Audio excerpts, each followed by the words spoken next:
Good morning, everyone. Today is totally different video. We're going to do some magic. We're going to create a spell bottle for working with the new moon.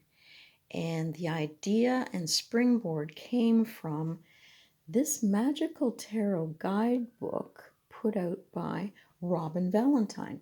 These are the cards over here. You get 78 in it, and the backs are really cool.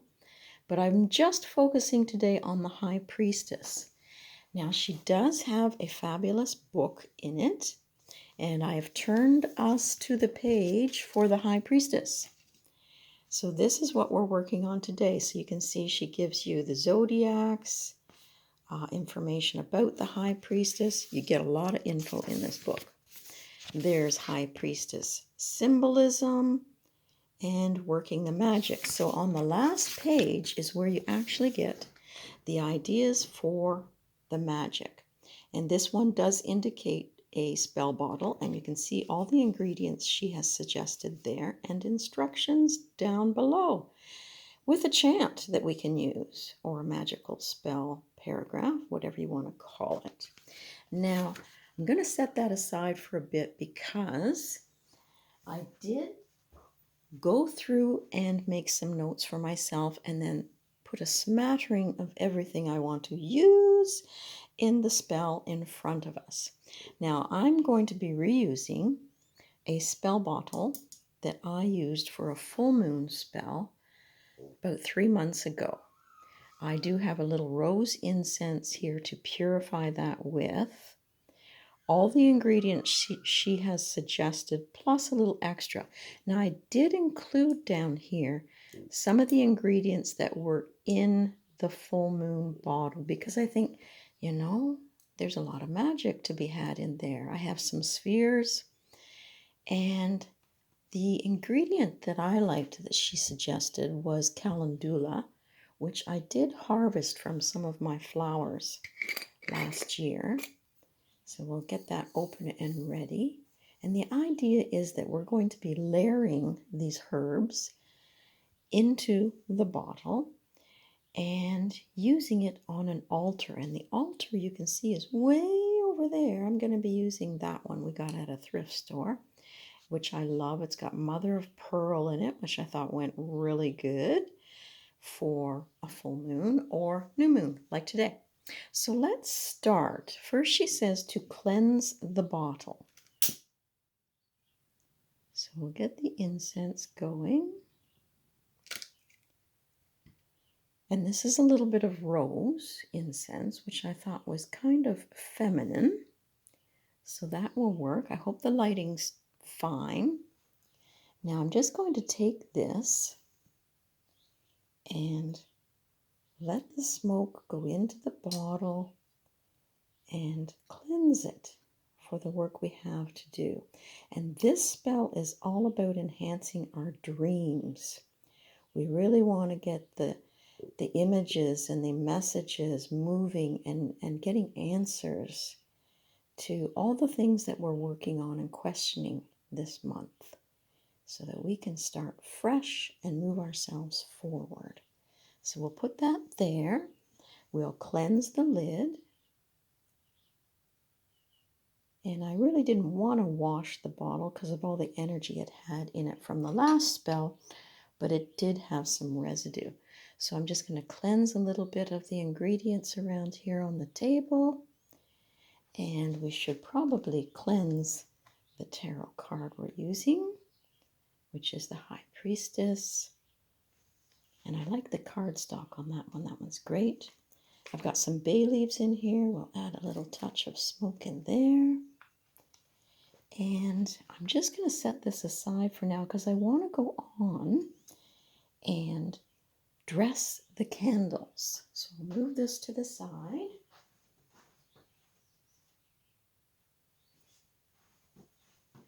Okay, we're back again.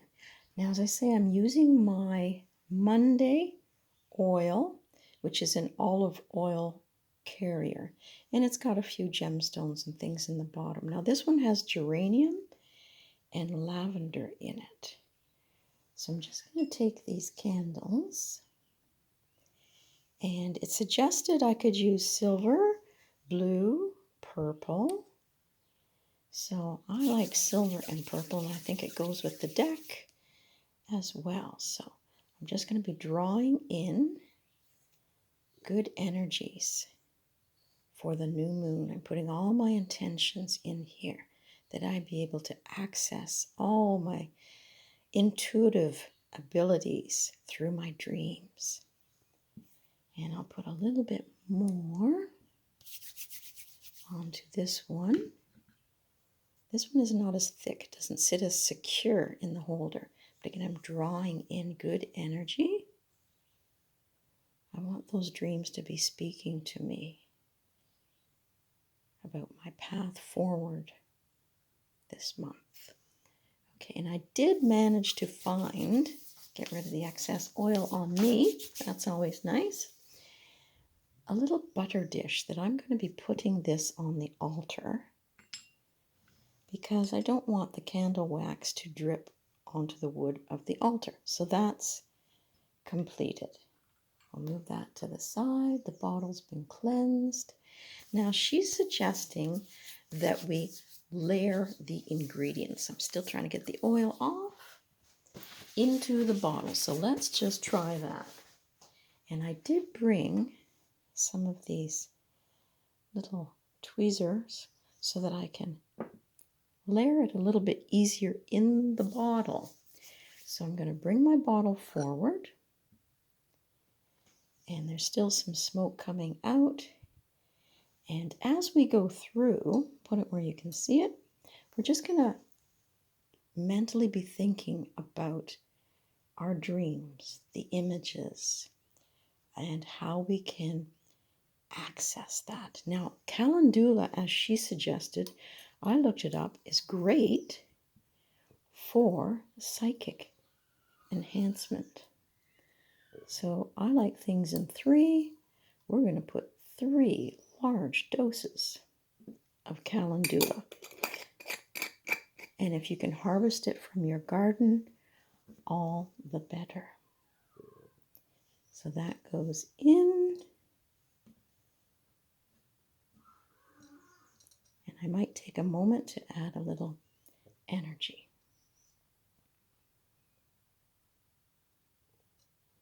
Okay, so calendula is in. Oils go away. Now, the next thing she said was rose. And I do have some rose petals that I have been adding essential oil to every once in a while. So smell, it smells fantastic. We're just going to pop some in here. I believe there's some reds and golds, so that's a great one.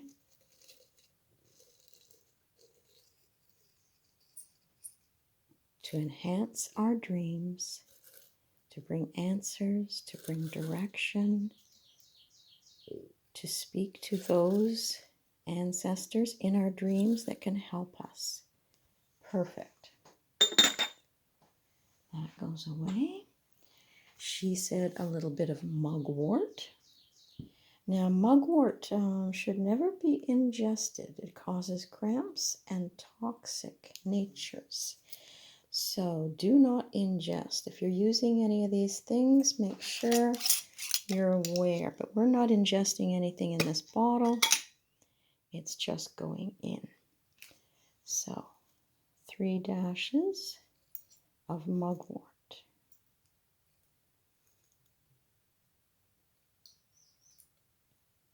Great. Put that aside. All right, now she says a bay leaf. I'm just going to use 1, but I'm going to hold it for a second and charge it with intention. Oh, and my tummy's grumbling. Sorry about that.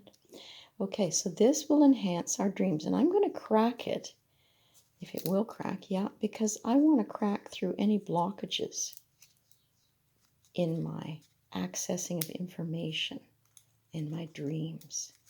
So in it goes. I guess I could try to make it a little prettier. There we go. And she says lemon peel. Lemon is always refreshing. A little bit of zest.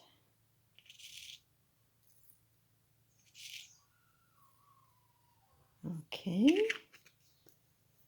And I could use some crushed bay leaf if I desired. And I think I just might put a little sprinkle of that in. Cracking open those dreams again. Moving back the veil, just like in the High Priestess. That's pretty nifty to think about it that way. Now, she did suggest a moonstone. And I do have one.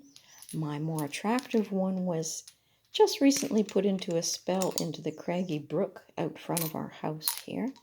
So this one is going to need a moment of charging. And I can do some Reiki energy in this as well.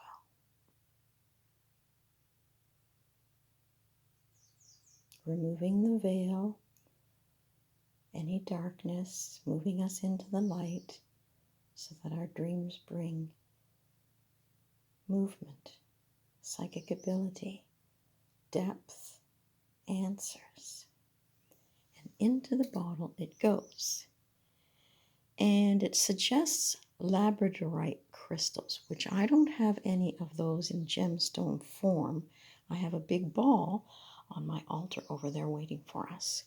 So I'm going to take some of the amethyst and rose quartz that went into the last full moon spell, and I'm going to drop them in.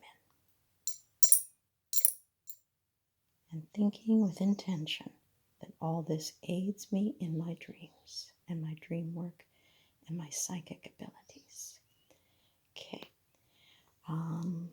The shell to me is very feminine from my last spell. I'm going to put 1, 2, 3. And something says that that is enough. I've got all kinds of things here, but sometimes too much. All right, so the lid is going on. And our next step is to take it over to the altar. So I'm going to pause and move the camera. Okay, we're over by the altar that I want to use.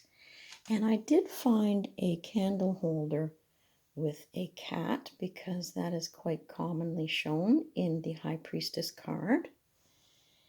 And I have a couple of battery lights here because I want to put them next to the 2 stones. And I wonder if I should zoom in. A little bit, okay. There we go. So the mirror adds reflection, which is all about the moon as well.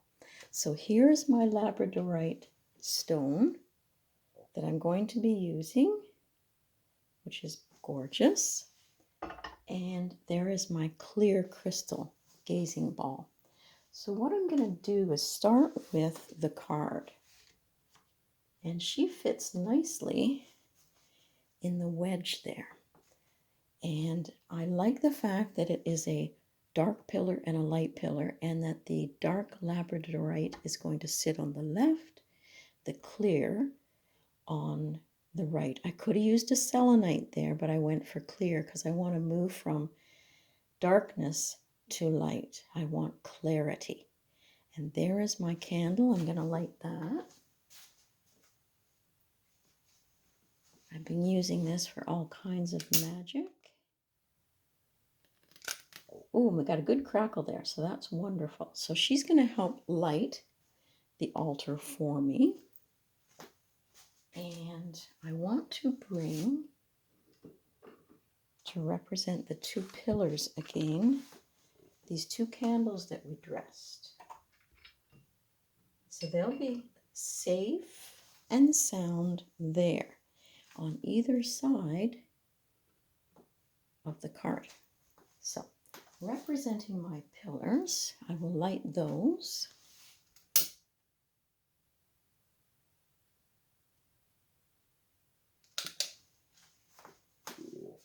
Oh, listen to my tummy.